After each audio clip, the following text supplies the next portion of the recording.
네, 어제 말씀을 통해서 종말을 준비하는 우리 성도의 모습을 함께 생각해 보았습니다. 오늘 말씀도 어제 말씀과 동일한 같은 주제입니다.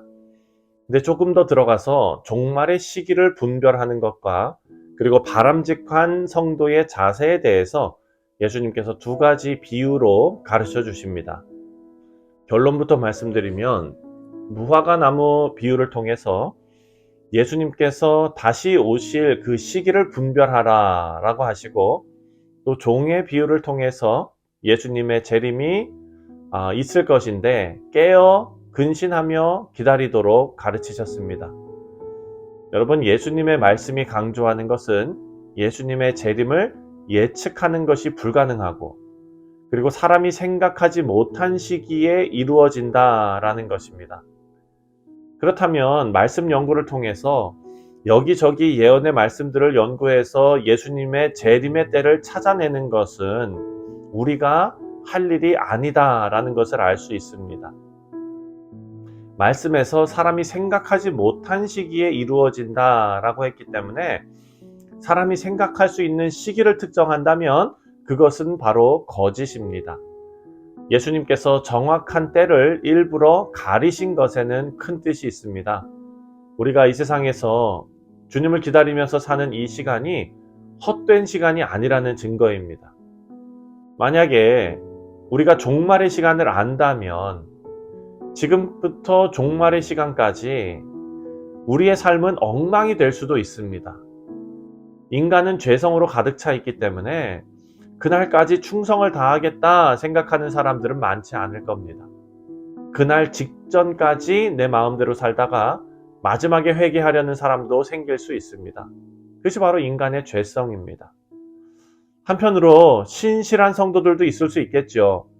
마지막까지 성실하게 주님 섬기며 살아갈 사람들도 있을 것입니다. 우리는 어차피 구원받았으니까 우리에게는 미리 알려주셔도 되지 않을까라고 생각하겠지만, 예수님께서 구원받은 성도들에게도, 그리고 아직 예수님을 믿지 않는 사람들에게도 예수님의 재림의 시기를 다 감추셨습니다. 그 이유는 예수님을 믿지 않는 사람들이 임박한 심판을 피하지 못하도록 하기 위함입니다. 그리고 동시에 믿는 성도들에게는 항상 영적으로 깨어있게 하기 위함입니다.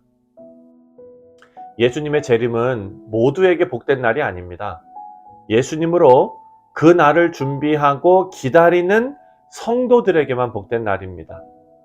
이제 말씀을 조금 더 깊이 자세하게 살펴보겠습니다. 예수님께서는 예수님의 재림의 시기를 감추셨지만 첫 번째 비유가 나오는 오늘 이 말씀 29절을 보면 우리가 어떤 것을 알 수 있다라고 말합니다. 29절에 이와 같이 너희가 이런 일이 일어나는 것을 보거든 인자가 가까이 곧 문 앞에 이른 줄 알라.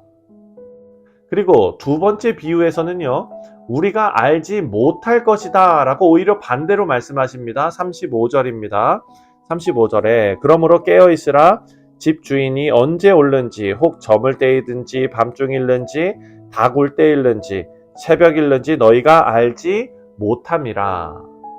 예수님의 이 말씀이 우리를 더 혼란스럽게 합니다. 이른 줄 알라라고 하셨다가 너희가 알지 못함이라 이렇게 말씀하십니다. 또한 30절 말씀을 보면은요, 조금 더 헷갈립니다. 예수님께서는 이 세대가 지나가기 전에 이 일이 다 일어난다라고 말씀하셨습니다. 30절에 내가 진실로 너희에게 말하노니 이 세대가 지나가기 전에 이 일이 다 일어나리라. 예수님께서 언급하신 이 세대는 예수님 당시 살아가던 그 사람들의 세대를 의미합니다. 그렇다면 예수님의 세대가 지나가기 전에 예수님께서 다시 오셨어야 하는 것일까라는 착각을 하게 됩니다. 하지만 이런 혼란은 30절에 나오는 이 일이라고 되어 있는 이 부분을 우리가 잘못 해석해서 일어나는 혼란입니다. 예수님과 동시대를 살던 사람들의 세대가 지나가기 전에 벌어질 이 일이라는 것은 바로 예루살렘 성전이 무너지고 함락되는 사건으로 해석해야 합니다. 그 일은 동시대 사람들의 세대가 지나가기 전에 일어났습니다. 하지만 종말이 언제 오는지는 하나님께서 감추어 놓으셨습니다. 하지만 여러분 말씀을 보면은요, 무화과나무 말씀에서도 나오지만 모든 것이 감추어진 것은 아닙니다. 우리에게 징조를 보여주십니다. 그것이 바로 무화과나무의 비유인데, 무화과나무 잎이 무성해지면 여름이 왔다라는 것을 알게 됩니다. 이런 것이 징조이지요. 어느 날, 몇 시, 몇 분이 주어져야만 하나님의 말씀이 정확하다고 믿는다면 그것은 잘못입니다. 31절 말씀을 보면 천지는 없어지겠으나 내 말은 없어지지 아니하리라. 아멘. 정확한 날짜와 시간이 주어지지 않아도 하나님의 말씀은 반드시 성취될 것을 강조하십니다. 사실 세상에는 영원한 것이 아무것도 없습니다. 사람들이 영원할 것이라고 믿는 모든 것들은 다 사라지게 됩니다. 여러분, 그 옛날 모든 나라들을 압도했던 아수르 제국, 바벨론 제국, 페르시아 제국, 그리고 그리스, 로마, 이르기까지 영원한 것 같았던 그 강대국, 그 모든 제국들도 다 사라져 버렸습니다. 하지만 지금까지, 그리고 영원히 남아있는 것이 있습니다. 바로 하나님의 말씀입니다. 31절에 나와 있는 그대로입니다. 하나님의 말씀이 영원한 이유는 하나님께서 영원하시기 때문입니다. 여러분, 시편 102편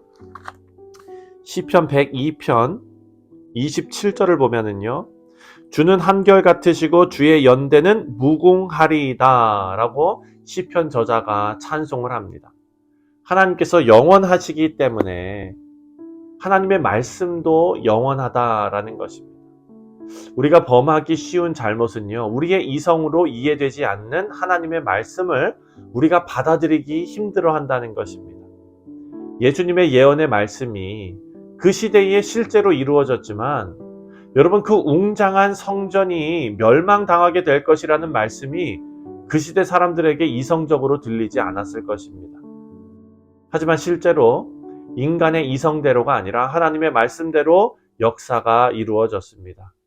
이 말씀을 통해서 우리가 알지도 못하고 때도 가늠할 수 없는 예수님의 재림의 말씀이 한치의 오차도 없이 하나님의 계획에 따라서 이루어질 것을 우리는 믿어야 합니다. 마지막으로 36절과 37절을 보겠습니다. 그가 호련히 와서 너희가 자는 것을 보이지 않도록 하라. 깨어 있으라. 내가 너희에게 하는 이 말은 모든 사람에게 하는 말이니라 하시니라. 아멘. 예수님의 이 말씀이 핵심입니다. 그리고 이 핵심적인 말씀은 모든 사람에게 하시는 말씀이다 라고 했습니다.